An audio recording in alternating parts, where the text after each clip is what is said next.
자, 합독한 말씀 열왕기상 19장 4절로 8절 말씀 가지고 광야 7번째로 침체의 광야라는 제목으로 함께 은혜의 말씀 나누겠습니다. 한번 따라 하시기 바랍니다. 침체의 광야, 침체의 광야. 우리가 인생 광야길 걷다 보면요, 이런 침체의 광야에 빠질 때가 있어요.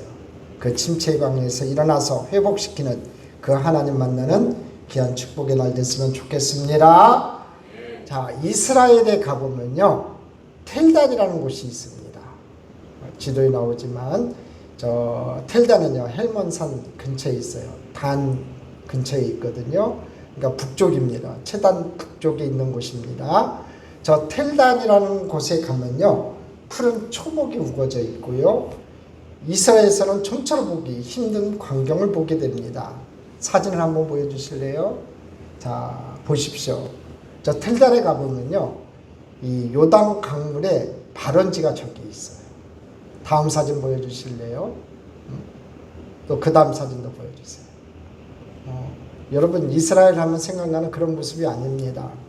헬몬산에서부터 내려오는 시원한 물줄기가 굽이쳐 내려가는 그런 광경이에요. 이 요단강으로 이렇게 흘러가는 그런 물들입니다. 한참을 내려가면요, 그 물들이 이제 갈릴리 호숫가에 다다르게 되고요, 그 갈릴리 호숫가는요, 갈릴리 바다라고 하잖아요. 엄청난 수량을 자랑하는 물을 만나게 됩니다. 호수를 만나게 돼요. 그런데 바로 몇 해 전까지만 해도 이 물이 다 말라버린 위기에 직면했었다고 합니다. 그런데 그 가뭄의 원인이 이스라엘 백성들이 뭐라고 얘기하냐면 한국 사람들 때문이라고 다소 황당한 말을 했어요. 그래서 그 얘기를 듣고 좀 깜짝 놀랐지요. 한국 사람들이 어떻게 그런 영향을 미쳤는가 하고 퀘션 마크였어요. 이유인즉 얘기를 들어보니까 성지순례를 참 많은 사람들이 가는데 이 한국 사람들이 참 많이 간다고 합니다.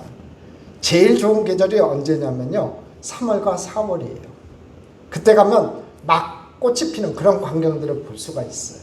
그러니까 여러분들 혹시 이스라엘 성지순례 가려면요, 여름 휴가철 때 가면 안 됩니다. 그때는 너무나 더워요. 황량합니다. 무지무지하게 덥습니다. 그러니까 그때 갈 필요가 없어요. 성지순례 가려면요, 3월달, 4월달에 가야 돼요. 근데 이 3월, 4월에 한국 사람들이 성지순례를 대부분 선호하고 많이 가는데 그때가 어느 때냐면요, 이스라엘의 우기철이에요. 비가 내리는 철이라고요. 그래서 한국 사람들이 많이 이 성지순례를 와가지고 아침에 버스를 타고 막 떠나기 전에 기도하는데 다 똑같다는 거예요. 어떻게 기도하냐면, 하나님, 이 여행 중에 비가 오지 않게 하여 주시옵소서. 관광객들이, 한국 사람들이 다 이렇게 기도를 한다는 거예요. 그러니까 이 한국 사람들이 기도를 하도 이렇게 비가 오지 않게 해달라고 기도해가지고 이렇게 매년 한국 사람들이 기도하다 보니까 이스라엘이 완전히 가물어서 갈릴리 호수 바다가 물이 다 마르게 됐다는 거예요. 자, 한국 사람들 기도가 이렇게 능력이 있다는 겁니다. 그런데요, 2017년도입니다.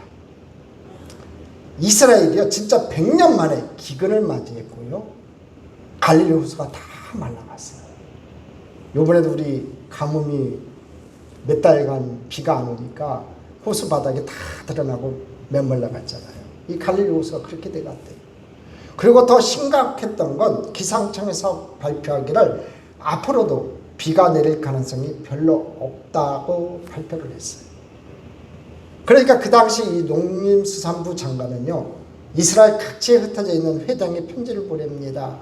그래서 제발 비가 오도록 기도를 해달라고 요청을 했고요, 그해 12월 28일 예루살렘 통곡의 벽에 모여가지고 이스라엘 사람들이요, 비가 오게 해달라고 하나님 앞에 기도를 했어요.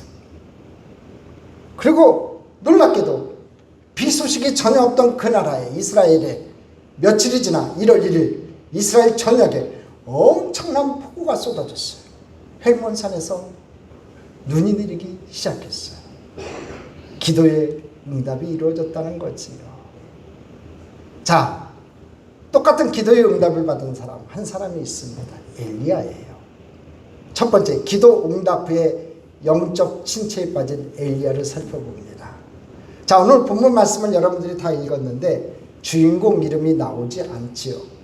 근데 누군지 다 아시지 않습니까? 오늘 주인공은 엘리야입니다.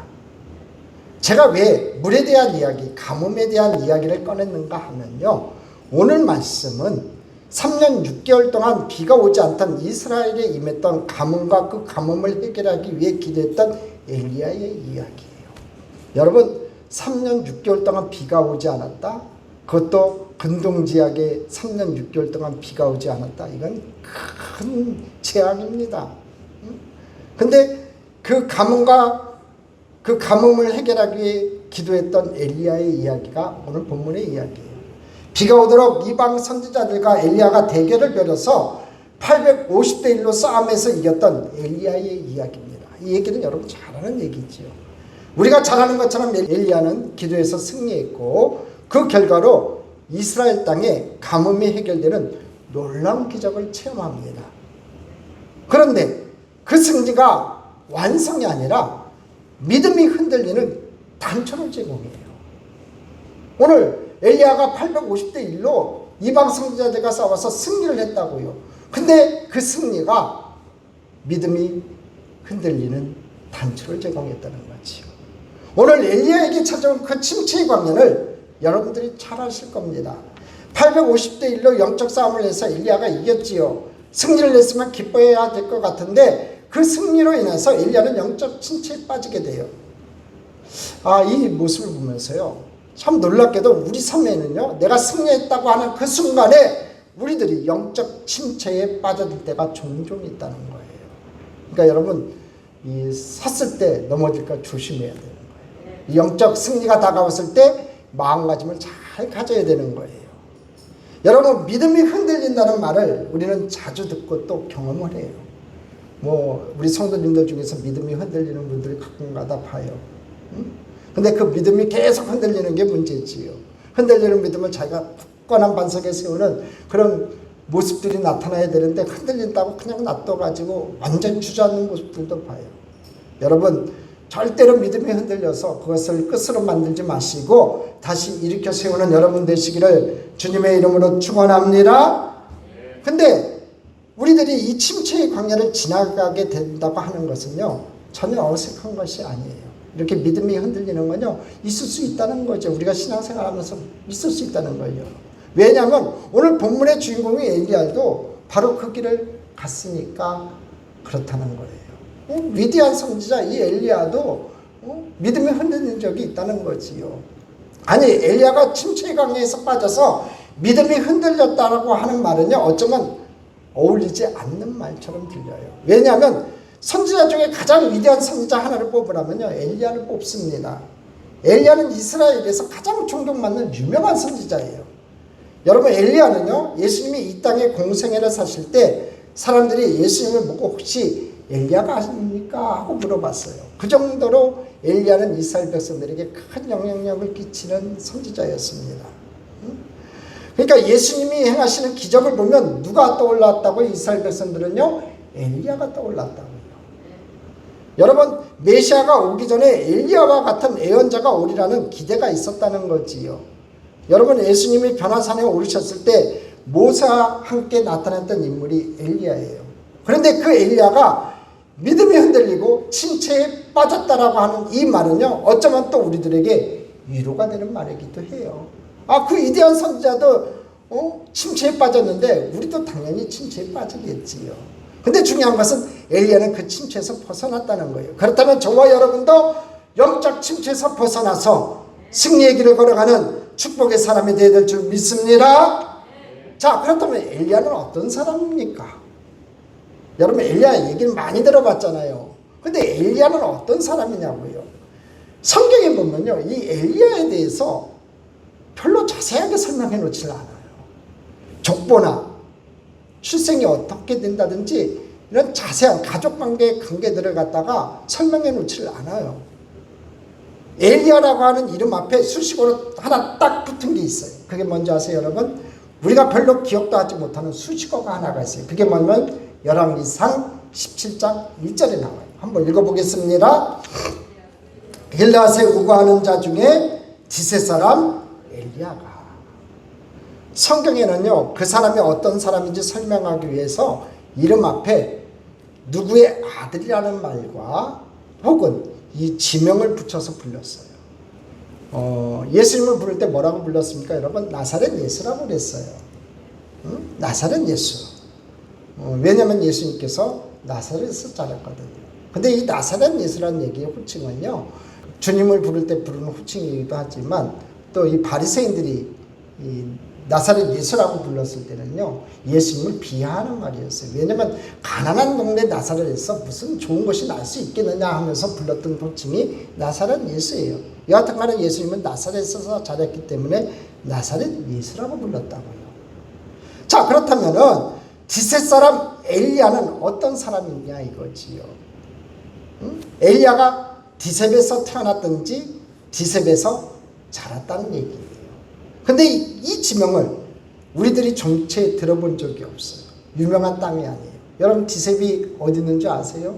성경 구절에 잘 나타나는 지명이 아니에요. 디셉. 디셉이라 하는 것은요, 어디냐면 이 본문에 보니까 길르앗에 우고하는 이런 문장이 나오는 거 보니까 길르앗과 연결이 되는 것 같아요. 여러분, 요르단 동쪽 길르앗에 가면요, 여러분, 산지 작은 마을이 있어요. 그게 바로 디셋입니다. 그 얘기는 무슨 얘기냐면 그의 가문이 별 볼 일 없다는 말이에요. 자, 이스라엘 지도를 여러분들이 많이 보았습니다. 한번 보겠습니다. 자, 저 지도를 보시면은 이 헬몬산부터 해서 쭉 요단강이 나오고 갈릴리 호수가 나오고 쭉 보시면 밑으로 내려오면 사해가 보여요. 요 축으로 해갖고 좌측은 이스라엘이고요, 우측은 이스라엘이 아니에요. 자, 길르앗이라는 곳은요, 결국에는 이스라엘 땅이 아닌 거예요. 잘 보시면 지중해가 보이고 헬몬산에서부터 단이 보이죠. 옆에 단이라는 곳이 보이고 물이 쭉 내려와서 갈릴리가 있고 요단강이 또 내려와 가지고 사해가 있어요. 그래서 요단강 서쪽이 가나안 땅이고요, 요단강 동쪽을 무슨 땅이라고 하냐면 요르단이라고도 하기도 하지만 트란스 요르단이라고 불러요. 저렇게 트란스 요르단이라고 불러요. 그러니까 왼쪽은 이스라엘이고 오른쪽은 요르단 땅인 거예요. 다시 지도, 다음 지도 보여주세요. 원래 지도. 자, 이스라엘 백성들이 이렇게 가나안 땅을 점령하기 전에 바로 머물렀던 곳이 어디냐면 요단강 동쪽 길르앗이라는 곳이에요. 저 길르앗에 이스라엘 백성들이 머물다가 요단강을 도하해가지고 가나안 땅에 들어갔다는 거예요. 근데 이 길르앗은요, 굉장히 기름진 땅이에요. 목축하기 좋은 땅입니다. 길르앗 땅에 디셉이라는 곳이 있었다는 거죠. 그러니까 여기 이스라엘이 아니란 얘기예요. 응? 그리고 엘리야에 대한 족보도 성경에 나와 있지 않아요. 그 조상이 어떤 분이었다는 것에 대해서 설명이 없어요. 소위 말해서 이 엘리야라고 하는 사람은요, 요즘 말로 말하면요, 듣보잡이에요. 듣보잡 아시지요? 잘 알려지지 않은 사람을 낮잡아 이르는 말이지요. 듣지도 못했고 보지도 못한 참. 그 다음에 붙은 단어가 있어요. 그건 제가 참 말을 못하겠고, 듣보잡이에요. 듣보잡. 진짜 잘 알려지지 않은 사람을 낮잡아 부르는 말이죠. 듣보잡. 그런데 이 엘리야가, 이 듣보잡이었던 엘리야가 하나님 앞에서 위대한 선지자로 쓰임을 받았는데, 엘리야에 대해서 야고보서 5장 17절에 보면요, 야고보는요 이런 이야기를 해요. 한번 같이 읽어보겠습니다. 엘리야는 우리와 성정이 같은 사람이로되 그가 비가 오지 않기를 간절히 기도한즉 3년 6개월 동안 땅에 비가 오지 아니하고.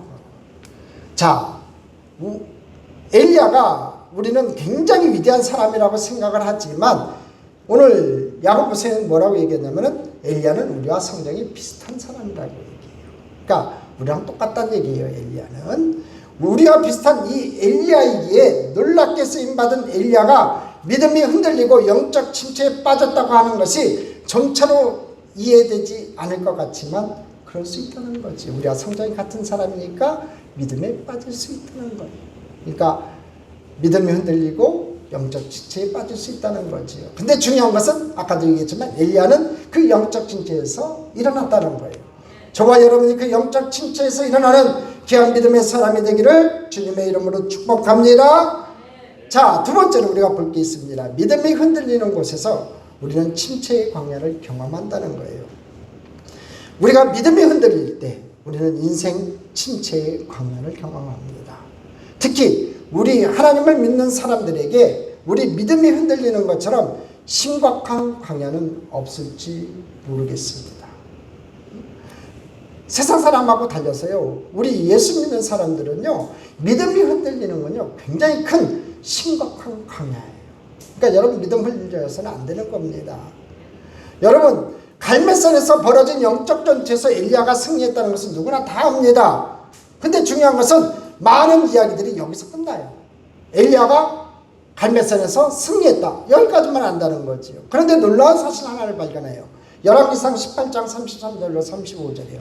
같이 읽어보겠습니다. 또 나무를 버리고 송아지 각을 떠서 나무 위에 놓고 이르되 통뇌에 물을 채워다가 번제물과 나무 위에 부으라 하고 또 이르되 다시 그리하라 하여 다시 그리하니 또 이르되 세 번째로 그리하라 하여 세 번째로 그리하니 물이 제단으로 두루 흐르고 도랑에도 물이 가득 찼더라. 저 오늘 본문 보십시오. 지금 송아지에 각을 두고 불이 내려서 태워버리는데 그것이 이제 태워버리는 게 진짜 신이라고 하고 대결을 벌였단 말이에요. 근데 850명의 이방 제사장들은 실패를 했어요. 근데 엘리야 순서가 됐을 때 기도하기 전에 뭐를 주문을 하냐면 그 제단에 물을 채우라고 했어요. 세 번이나 물을 부으라고 했어요. 물이 흘러 넘쳐날 정도로 채웠어요. 오늘 보니까 물이 제단으로 두루르고 도랑에도 물이 가득 찼다라 그랬어요. 여러분 이게 상식적인 일이냐 이거지요. 메마른 장자기에 송아지를 각을 떠서 기도해도 불이 내려도 탈까 말까인데 여러분 그 제단에다 물을 붓고 그 세 번이나 부어갖고 물이 흘러갖고 도랑에 제단에 그냥 물이 가득 찼대요. 그냥 물이 흠뻑 젖은 거지요. 여러분 그러면은 그 나무도 물이 흠뻑 젖었으니까 웬만해서는 여러분 그 나무에 불이 안 붙는 거라고요. 근데 엘리야는 그걸 요구했다는 거죠. 그리고 엘리야가 기도할 때 불이 내렸어요. 그리고 모든 것을 다 태워버렸다는 거지요. 그리고 3년 6개월 동안 메말랐던 그 땅에 비가 내리기 시작했어요. 산 정상에서 각을 뜬 송아지 제단에 물을 뿌리고 기도했는데 하늘에서 불이 임했다는 거지요. 근데 흥미로운 게 하나가 있어요. 뭐냐면 불이 임하고서야 비가 내렸다는 거예요. 불이 먼저 내리고 나서야 비가 내렸다는 거지요. 가뭄에 비가 내리는 것이 핵심이 아니라 성령의 불이 임해야 문제가 해결된다는 걸 우리에게 보여주고 있다는 겁니다. 할렐루야. 우리는 당장 급한 것이 중요하죠. 비가 내리는 게 소중하다고 생각해요. 재물의 문제가 해결되는 게 소중하다고 생각해요. 자녀의 방학의 문제가 해결되는 게 소중하다고 생각하고 진로의 문제가 해결되는 게 소중하다고 생각하는데 하나님의 관점은 성령의 불이 먼저 임해야 된다는 겁니다. 여러분 메마른 심령에 단비가 내리듯이 성령의 단비가 우리 심령 가운데 내려져야 되는 겁니다. 그럴 때 기적의 역사가 여러분 삶 가운데 나타날 줄 믿습니다. 제단에 물을 가득 채우고서도 모든 번제물을 깡그리 태워버리는 완벽한 승리, 그리고 7번 엎드려 기도함으로 3년의 가뭄이 해결되는 완벽한 응답. 그런데 그 일로 인하여 어떤 일이 일어났냐 이거지요. 이제 다 끝난다고 생각을 했는데 왕후 이세벨이 그 일로 인해 가지고 엘리야를 죽이겠다고 이야기를 해요. 그 이야기를 들어요. 그 순간 엘리야는 영적 침체의 광야로 들어가게 됐다는 거예요. 그리고 엘리야는 이세벨을 피해 부엘세바로 도망가요. 여기서 우리들이 지도를 좀 볼 필요가 있습니다. 지도를 다시 한번 볼게요. 이제 지도를 보면 대체적으로 이제 이스라엘 지도가 머릿속에 그려질 것 같습니다. 맨 위에 보면 단이 있고요. 단 위에 헬몬산이 있다고 했지요. 단 옆에 이제 텔단이 있어요. 헬몬산과 단 사이에 텔단이 있고요. 쭉 보시면 왼쪽에 갈멜산이 있고요. 그 다음에 예루살렘이 있고 브엘세바가 있고 네게브 사막이 있어요. 자, 저 지도를 잘 보십시오. 갈멜산 보이시지요? 저 갈멜산에서 절통을 하는 겁니다. 그리고 저 지중해에서부터 떠오르는 비구름을 보게 됐다는 거죠. 근데 저기에서 이세벨이 죽이겠다는 얘기를 듣고 엘리야가 어디를 도망갔냐면은 저 지도를 보세요. 어디로 갔어요? 저 밑에 브엘세바로 도망가요. 중요한 게 하나가 있어요. 잘 보시면 저 중간에 예루살렘이라고 하는 도시가 보이죠, 여러분. 지금 엘리야가 활동하던 저 시대가 어느 시대냐면요, 아합 왕이 있던 시대예요. 아합 왕은요 북이스라엘의 왕이었어요. 그러니까 남북 왕조가 갈라져 있어서 북이스라엘과 남유다로 나눠져 있을 때 북이스라엘의 왕이 중에 하나가 저 아합 왕이었다고요. 이스라엘이 반으로 딱 갈라져서 북이스라엘과 남유다로 갈라진 상황이었다고요. 그리고 그 경계가 어디냐면요, 우리나라로 치면 휴전선이 어디냐면요, 예루살렘 조국이었어요. 그러니까 반을 나누면은 위로는 북이스라엘이고 남쪽으로는 남유다가 되는 거예요. 그러니까 남유다는 예루살렘을 포함하고 있어요. 그러니까 정통성이 어디 있었냐면은 유다 지파가 장악하고 남유다가 정통성을 갖고 있는 거예요. 왜냐하면 예루살렘에 성전이 있잖아요. 그러니까 중요한 거예요. 이런 것들 잘 이해를 하셔야 돼요. 자, 엘리야가 왕후 이세벨을 피해서 도망했다라면요, 어디까지 가면 안전하면요, 예루살렘까지만 가면 안전한 거예요. 저기는 다른 나라니까 북이스라엘에서 남유다로만 가면 되는 거예요. 쉽게 해서 북한에서 넘어오면요, 그냥 휴전선만 넘으면 되는 거예요. 파주로 오든 서울에 오든 상관이 없어요. 서울까지만 오면 되는데 어디까지 도망가냐면 저 부산까지 도망간 거예요. 제주도까지 도망갔다는 얘기예요. 지금 엘리야가 어디까지 도망가고 있다고요? 브엘세바까지 도망갔어요. 그리고 브엘세바 바로 밑에는요, 네게브라는 땅이 있어요. 저 사막이거든요. 저기는 사람이 살 수 없는 사막지대예요. 자, 이스라엘 영토를 이야기할 때 단에서부터 브엘세바까지라는 성경의 구절이 나와요. 단에서부터 브엘세바까지. 저 지도를 보시면 단은 지도 보세요. 저 위에가 단이고요, 저 밑에가 브엘세바예요. 그 밑에가 네게브 사막이라는데 저 네게브 사막은 사람이 살 수 없는 땅이라고 했어요. 자, 단에서 브엘세바까지 무슨 말일까요? 여기까지가 사람이 살만한 지역이라는 거예요. 단에서부터 흘러내려오는 물이 브엘세바에 이르러서는 더 이상 흔적 없이 사라져버리는 척박한 땅이 되었다는 거지요. 이렇게 브엘세바까지 도망을 갔다는 말이에요. 끝까지 도망갔다는 거지요. 왜 엘리야가 브엘세바까지 도망했느냐는 것이죠. 이세벨이 북이스라엘 사람이니까 경계를 넘어서 유대 예루살렘까지만 갔어도 되는데 말이지요. 단순히 이세벨을 피해가지고 도망간 것이 아니라고 하는 것을 우리들이 보게 된다는 거예요. 단순히 이세벨을 피해서 도망간 게 아니라는 거예요.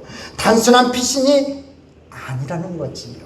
열왕기상 19장 4절을 한번 볼까요? 그럼 그 이유가 뭘까요? 한번 봅시다. 4절 같이 읽겠습니다. 자기 자신은 광야로 들어가 하룻빛쯤 가서 한 노된 나무 아래에 앉아서 자기가 죽기를 원하여 이르되.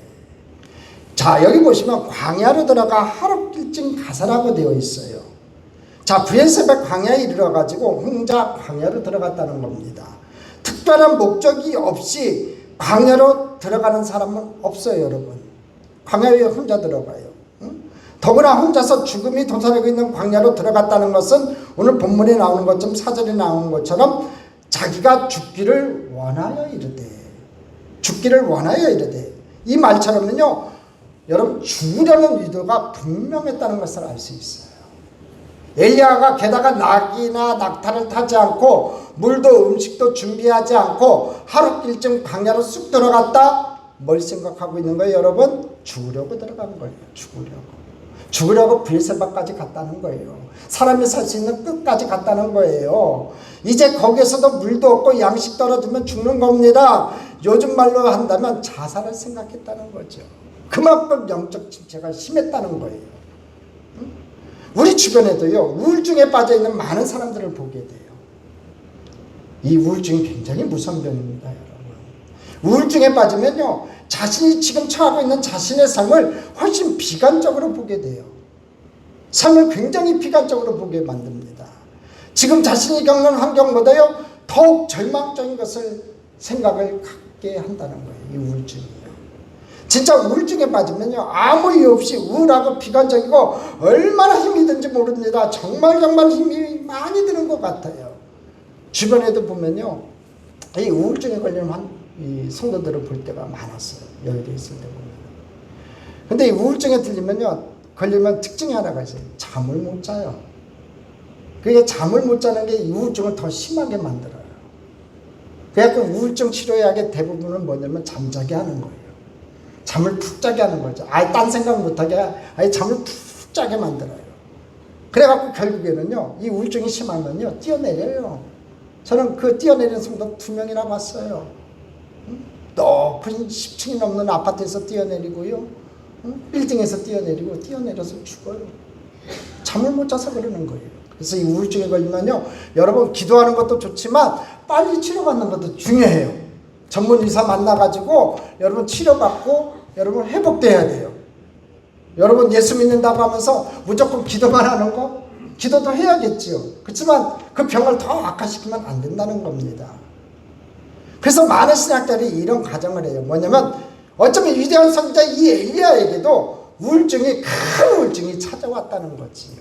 그러니까 이 브엘세바까지 찾아 들어가서 하루길쯤 혼자 들어갔다는 거죠. 죽으려고 자살하려고 그렇게 들어갔다는 거예요. 그런데요 이 엘리야가 심각한 우울증에 빠져 있기는 했는데 이 심각한 우울증으로 자살하려고 브엘세바 광야까지 들어가기는 했는데 그가 침체의 광야에서 벗어날 수 있었던 이유가 있어요. 그게 뭔지 아세요? 그가 하나님과의 끈을 가지고 있었다는 거예요. 그걸 놓지 않았다는 거지요. 그 극한 상황에서도 하나님과의 끈을 놓지 않았다는 거예요. 믿음이 흔들리는 침체의 광야에서 그리스도인의 생명력을 보게 된다는 거예요. 여러분 그리스도인의 생명력은 뭔지 아세요? 하나님을 놓지 않는 거예요. 극한 상황에서도 죽음의 자리에서도 절대자 되시는 그 하나님을 붙잡을 수 있는 저와 여러분 되기를 주님의 이름으로 축복합니다. 힘듭니까? 죽고 싶을 정도로 힘이 듭니까? 세상에 의지할 곳이 없습니까?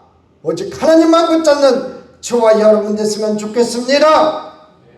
C.S. 루이스가요 이 지은 책 순전한 기독교에서 이 그리스도인의 생명력에 대해서 이렇게 말하고 있어요. 살아있는 몸은 죽은 몸과 달리 상처를 입었을 때 어느 정도까지 자신을 치유할 수 있습니다. 맞는 얘기잖아요. 살아있는 몸은요 죽은 몸과 달리 상처를 입었을 때 어느 정도까지는 치료할 수 있어요. 몸이 살아있다는 것은 절대 상처를 입지 않는다는 뜻이 아니라 어느 한도까지는 스스로 회복할 수 있다는 뜻입니다. 마찬가지로 그리스도인이란 절대 잘못을 저지르지 않는 사람이란 뜻이 아니라 넘어질 때마다 회개하고 다시 일어나 몇 번이고 새롭게 시작할 수 있는 사람이라는 의미예요. 여러분 그리스도인의 생명력은 우리들이 완전하기 때문이 아니라 우리를 일으켜 세울 수 있는 하나님과 연결되어 있기 때문이라는 말입니다. 할렐루야.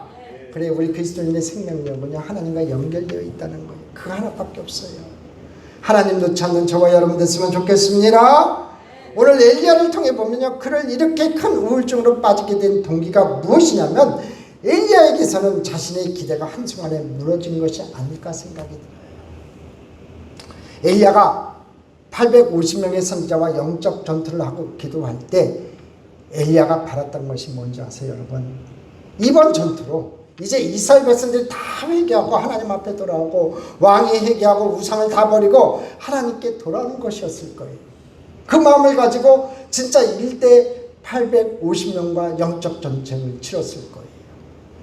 이 큰 영적 전투에서만 이기면 된다고 생각을 했을 거예요. 그러면 다 돌아올 거라고 생각을 했어요. 그런데 엘리야가 기대했던 것과는 달리 그 전투에서 승리를 했는데 이세벨이 자기를 죽이겠다는 거예요. 여러분 그 이세벨 황후가 했던 그 말이 무서워서 여러분 엘리야가 딥다운에 걸렸을 것이다. 그렇게 안 봐요. 기대했던 것이 완전히 무너져 내리니까, 회개하지 않으니까, 다시 돌아오지 않으니까 엘리야가 큰 우울증에 빠졌다는 거지요. 그가 원했던 일이 이루어지지 않았다는 거지요. 여러분, 우리는 심각한 우울증으로 모는 것 중에 하나가 뭐냐면요, 내가 원하는 결과를 얻지 못할 때예요. 내가 원하는 것이, 내가 소망하는 것이, 진짜 원하는 것이 있었는데 그것은 반드시 이번에 이루어질 줄 알았는데 그것이 내게 주어지지 않았을 때 우리는 우울증에 빠진다는 거예요. 이 우울이라고 하는 것이 우리들에게 찾아온다는 거지요. 그러니까 여러분, 지금 우리들이 뭔가를 열심히 하고 있는데 우리들에게 내가 원치 않던 우울증, 죽음에 대한 충동, 이런 것들이 우리들에게 찾아왔다면 그 동기 중에 하나가 뭐냐면 내가 원하는 일이 이루어지지 않을 때 그런 것들이 우리들에게 찾아온다는 거예요. 엘리야에게도 그런 일이 일어났다는 거지요. 그럴 때 여러분, 엘리야가 하나님을 붙잡았던 것처럼 저와 여러분도 붙잡아야 돼요. 뭘 붙잡아야 되냐면 하나님과 그 하나님께서 베푸시는 그 생명의 줄을 놓지 않는 저와 여러분 되기를 주님의 이름으로 축복합니다. 세 번째, 은혜의 그늘은 어디에도 있어요. 어디에나 있어요. 오늘 말씀해 보니 엘리야가 죽음을 생각하며 브엘세바에서 하룻길 되는 광야를 걸었을 때쯤 엘리야에게 은혜가 찾아와요. 은혜의 그늘이 그에게 찾아오는 모습을 보게 됩니다. 그가 지쳐서 먹을 것도 마실 것도 없던 그때에 노된 나무를 만나게 돼요. 열왕기상 19장 4절입니다. 같이 읽어보겠습니다. 자기 자신은 광야로 들어가 하룻길쯤 가서 한 노된 나무 아래에 앉아서 자기가 죽기를 원하여 이르되 야여 넉넉하오니 지금 내 생명을 거두시옵소서. 지금 성경이 굉장히 순화해가지고 이렇게 좋게 표현을 하고 있는데, 정확하게 표현하냐면 어떤 표현이냐면요, 하나님 저 그만 살래요. 저 못 살겠어요. 죽고 싶어요. 그 얘기예요 지금 이 구절은. 근데 그 외침이 어디서 지금 하고 있어요? 어디에 앉아서 지금 하고 있다고 오늘 성경은 얘기해요? 한 노된나무 아래에 앉았다고 돼 있어요. 지금 투념을 하고 있는 게 그 노된나무 아래에서 투념을 하고 있다고요. 자, 노된나무 우리들이 많이 들어봤지요. 이 노된나무에 대해서 우리들이 한번 생각해 볼 필요가 있어요. 그러니까 이 노된나무라고 하는 말은 우리들이 참 많이 들었는데, 어떤 교회 이름은 노된나무 교회, 이런 교회 이름 가진 것도 있고요. 또 어디 가면요, 이 노된나무 카페라 이렇게 이름 지은 것도 있어요. 그래서 우리 머릿속에 노된나무 하면 어떤 것이 생각이 나냐면요, 푸른 나무 밑에 착 앉아가지고 마치 우리나라에 어떤 큰 나무 밑에 정자가 있고 거기에 딱 쉬는 듯한 그런 모습이 여러분 그려질지도 모르겠어요. 노된나무 그러면 그런 나무를 생각할 것 같아요. 그런데 노된나무는 그런 나무가 아니에요. 혹시 여러분 노된나무를 보셨습니까? 사진을 보여드릴게요. 저게 노된나무예요. 광야에 가면요, 저렇게 조그만 나무가 하나가 있는데 저 나무가 노된나무예요. 여러분 생각하고 상상하는 거하고 전혀 다르지요. 노된나무는 저런 나무예요. 저것보다는 다른 사진이 더 좋을 것 같아요. 이 사진이 더 정확한 모습인 것 같아요. 덤불처럼 보이죠? 저게 노된나무예요, 여러분. 노된나무라고 하는 게 영어로는 블룸트리라고 그래요. 윗 블룸으로 되어 있는데요, 저게 1년생 쌀이나무의 일종이에요. 광야에 1년생 쌀이나무 하나가 있는데 그 쌀이나무 그늘 안에서 엘리야가 누워있는 거예요. 저 쬐끄만 나무에 그늘이라고 해봤자 얼마나 많은 그늘이 있었겠냐고요. 우리들이 생각하는 그런 큰 그늘 큰 나무 그늘 아래에서 엘리야가 하나님과 대화하고 있는 것이 아니라 저 1년생 쌀이나무 아래에서 하나님과 대화하고 있는 거예요. 근데요, 중요한 건 사막 한가운데서, 아무것도 없는 그 사막 한가운데서, 햇볕이 쨍쨍 내리쬐는 그 사막 한가운데서 만나는 그늘이란 여러분 무성한 나무잎에 만들어진 풍성함이 아니라 앙상한 가지의 그늘조차도 고마운 그런 상황이었을 것 같아요. 엘리야에게는 하룻길쯤 갔다고 했잖아요. 브엘세바 광야, 아무것도 없는 그 광야, 생명의 기운이 말라가는 그 광야에서 저 쌀이나무 하나 만났던 것도 그에게는 은혜였다는 거지요. 오늘 여러분, 저와 여러분이 거칠고 힘든 브엘세바 광야를 걷고 있다면 저 앙상한 쌀이나무 노덴나무 그늘도 여러분에게 생기기를 주님의 이름으로 축복합니다. 엘리야가 죽기를 원하고 말하고 있는데 그에게 그 작은 그늘 노덴나무 아래에서 하나님을 만나는 그것이 그에게 은혜가 됐다는 거예요. 여러분, 우리 인생의 광야에서 만나는 오아시스는요, 어쩌면 그렇게 풍성한 것이 아닐 수 있어요. 잠시 머물 곳이 있다는 것이 우리에게 은혜가 될 수도 있어요. 큰 것이, 많은 채물이, 많은 풍요로움이 우리에게 주어지는 것이 은혜가 아니라 진짜 힘들고 어렵고 지쳐있을 때는요, 물 한 모금, 따뜻한 말 한마디, 따뜻한 눈길 하나가 우리 인생에게 다가오는 하나님의 은혜일 수 있다는 거지요. 그곳에 머물러 하나님께 자신의 비참함을 알을 수 있는 시간이 있다는 것이 은혜라는 거지요.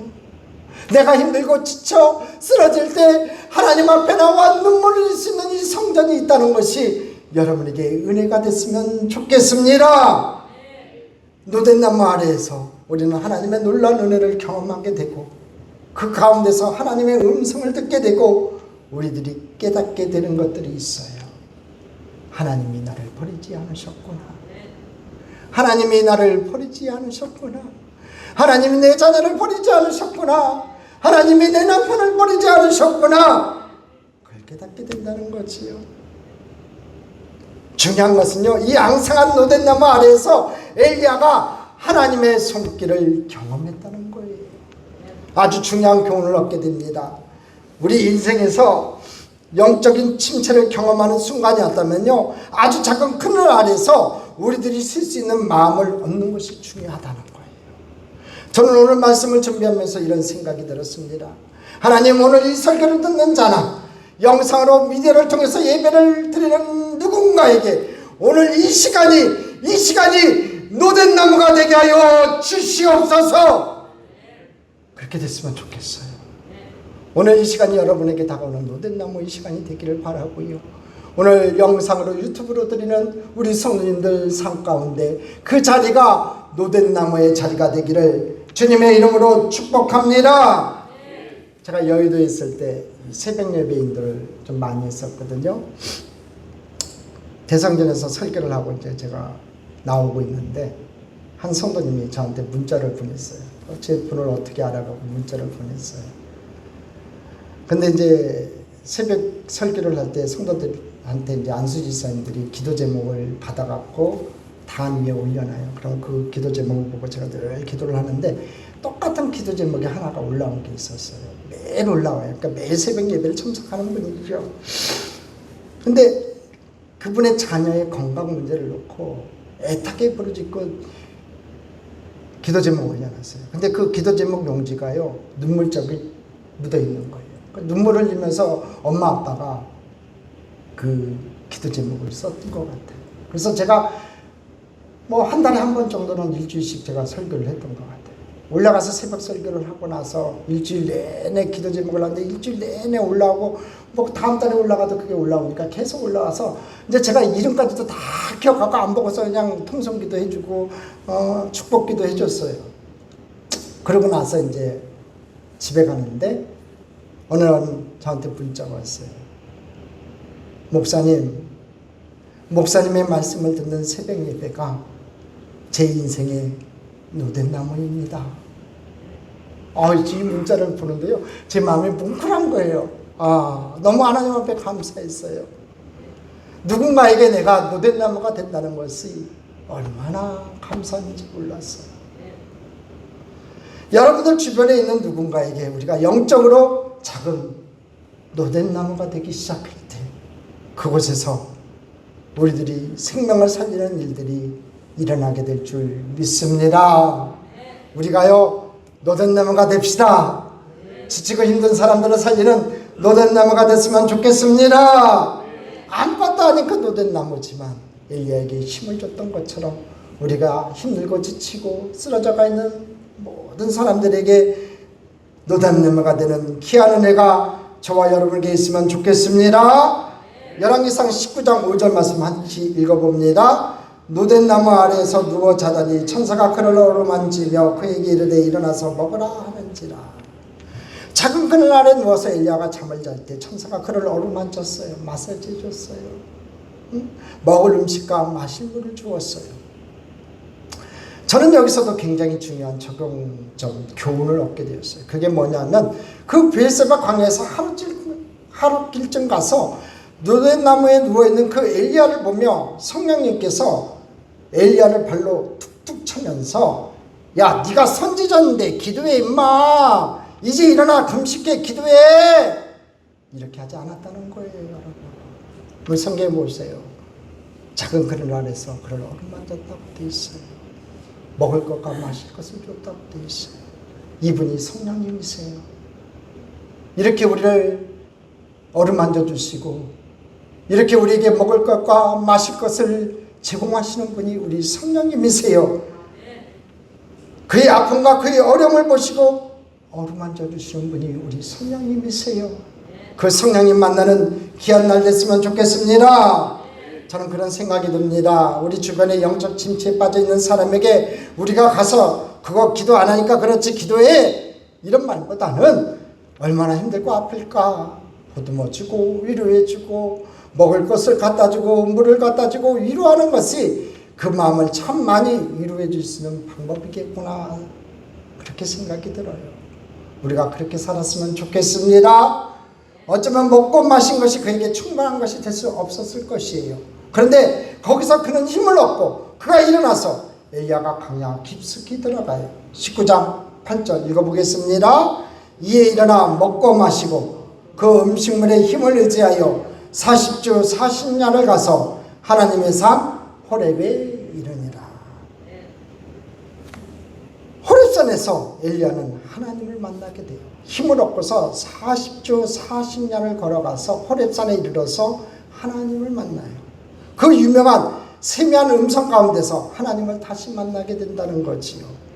하나님을 다시 만나는 그 순간 그의 영적 지체가 사명의 순간으로 바뀌게 됩니다. 그리고 바알에게 무릎 꿇지 아니한 자 7,000명이 있음을 알게 하십니다. 그리고 엘리야가 거기서 세미한 하나님의 음성을 듣고 다시 재파송됩니다. 여러분 그런 생각 해보셨어요? 엘리야가 겪었던 영적 침체기가 없었다면 지금의 엘리야도 없었을 것이라는 겁니다. 엘리야에게 이 노된 나무 그늘 아래서 아니 그의 영적인 침체의 시간이 없었더라면 엘리야는 그냥 많은 선지자 중에 하나로 끝났을 거예요. 대위대한 선지자가 될 수 없었을 거예요. 우리가 생각하고 있는 엘리야의 위대함이라고 하는 건요, 이 침체의 광야를 벗어나는 모습이 그에게 있었기 때문에 우리는 엘리야를 위대하다고 얘기하는 거라는 거지요. 만약 엘리야가 겪었던 영적 침체의 시기가 없었다면 지금의 엘리야는 존재하지 않았다는 거예요. 엘리야가 850명의 이방 선지자들과 맞서서 싸워 이겼을 때 어쩌면 그 시간이 엘리야에게는 영적 침체의 시간이었는지 모른다는 생각을 해요.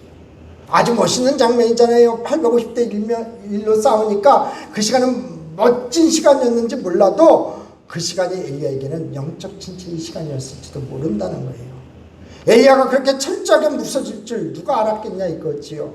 이세벨이 죽이려 한다는 그 말을 듣고 그렇게 무너질 줄 누가 알았겠냐 이거예요.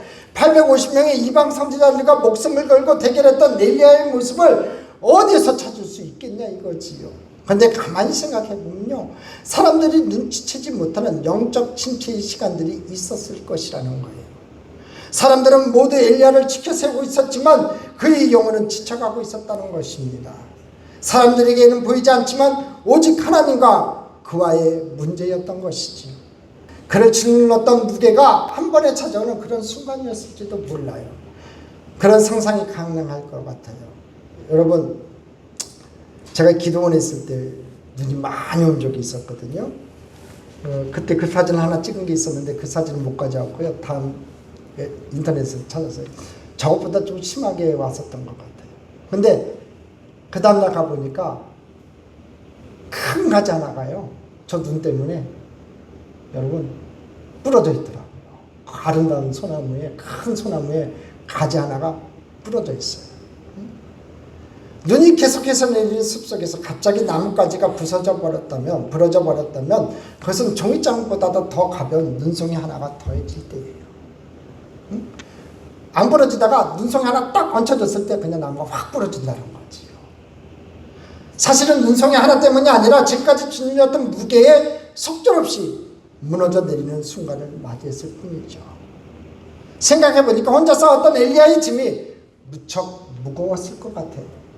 안 그래요? 자기를 도와준 사람은 아무도 없고 오직 850명이나 되는 바알의 아사라의 제사장들만 있으니 얼마나 안타까웠겠냐고요. 그렇게 싸우고 이겨도 끝이 없는 싸움에 이세벨의 협박이 결정적인 무게를 더했을 것 같아요. 이제 엘리야에게 필요한 것은 사역의 승리가 아니라 하나님의 위로하심과 따뜻한 위로였을 것 같아요. 다행스러운 것은 그의 영적 지체의 광야에서 중요한 것은 노된 나무를 만났다는 거예요. 아무것도 아닌 그 덩불나무 1m도 안 되는 그 노된 나무를 엘리야가 만났다는 거지요. 그리고 그 만남이 그를 새로운 사역의 지경으로 이끌어갔다는 겁니다. 여러분, 침체의 광야에서 만나는 오아시스는요, 새로운 생명력을 불어넣는 능력이 돼요. 오늘 여러분도 여러분 인생의 광야, 침체의 광야에서 노된 나무를 만나기를 주님의 이름으로 축복합니다. 축복합니다. 우리가 노된 나무를 만나야 돼요. 그래서 나도 안식을 얻어야겠지만, 나도 쉼을 얻어야 되겠지만, 여러분, 우리에게 진짜 필요한 것이 있는데 뭐냐면요, 우리들이 지치게 하고 우리를 우울하게 만드는 그 일 가운데서요, 우리들이 문제에 집중하지 않고 세미한 하나님의 음성을 듣는 것이 우리에게 너무 중요하다는 거지요. 그 노된 나무 아래서 하나님께서 베풀어 주신 그 노된 나무 밑에서 하나님의 세미한 음성을 들을 수 있는 저와 여러분이 된다는 거예요. 우리들의 삶의 우울증, 침체 광야에 들어왔을 때 우리가 침체에 집중하면요, 우리에게는 어떤 변화도 일어나지 않아요. 엘리야를 침체에서 벗어나게 한 것은요, 아주 조용한 가운데 들렸던 세미한 하나님의 음성이었다는 거예요. 사랑하는 성도 여러분, 여러분들이 침체의 광야에 있을 때 노된 나무 아래에서 여러분들을 어루만지시는 그 하나님의 손길을 우리들이 경험하게 될 때, 침체의 광야가 여러분들에게는 은혜의 광야가 될 것이고요, 침체의 광야에 빠져있는 누군가에게 여러분들이 노된 나무가 되어주는 은혜가 있기를 간절히 소망합니다. 그렇게 될 줄 믿습니다. 하나님의 마음으로 위로해주고 보듬어주고 우리가 함께 침체의 광야를 벗어나는 한 주간 되시기를 주님의 이름으로 간절히 축복합니다. 축복합니다. 축복합니다.